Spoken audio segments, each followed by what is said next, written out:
Halo, hari ini saya akan menjelaskan tentang konsolidasi tanah. Perkenalkan, saya Freddy Petrus Sumber dengan NIM 2003-79015 dengan mata kuliah Mekanika Tanah 2. Nah, selanjutnya, konsolidasi tanah adalah proses pemadatan tanah akibat beban eksternal. Proses ini menyebabkan pengurangan volume akibat keluarnya air dari pori-pori tanah. Konsolidasi penting dalam teknik sipil karena berpengaruh terhadap stabilitas fondasi. Tujuan konsolidasi tanah meningkatkan efisiensi dan produktif pemanfaatan tanah, mewujudkan tatanan penguasaan dan pembangunan tanah yang tertib, menyediakan tanah sebagai saran dan prasarana pembangunan. Prinsip dasar konsolidasi tanah: membangun tak mengukur.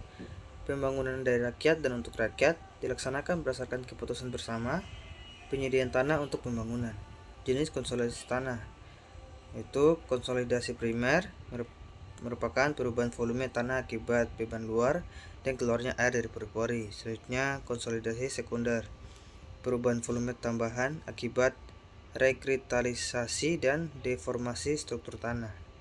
Faktor yang mempengaruhi konsolidasi tanah: tekanan beban, semakin besar beban, semakin besar konsolidasi.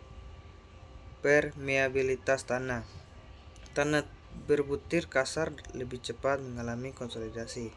Lanjut, waktu. Konsolidasi berlangsung dalam jangka waktu tertentu tergantung karakteristik tanah. Teori konsolidasi Tergassi. Teori ini menjelaskan hubungan antara tekanan, waktu, dan pemadatan tanah. Persamaan dasar konsolidasi adalah U sama dengan 1 kurang EXP atau min T. Digunakan untuk menghitung waktu yang dibutuhkan untuk mengalami konsolidasi tertentu. Berlanjut adalah proses konsolidasi tanah. Tahap awal, beban diterapkan, tekanan pori meningkat. Tahap menengah, air mulai keluar dari pori-pori, tekanan efektif meningkat. Tahap akhir, tanah mencapai kondisi keseimbangan dan stabil. Kesimpulannya adalah konsolidasi tanah adalah proses pemadatan akibat beban luar, dipengaruhi oleh tekanan, permeabilitas, dan waktu. Teori Tergassi digunakan untuk memprediksi perilaku tanah selama proses konsolidasi. Terima kasih.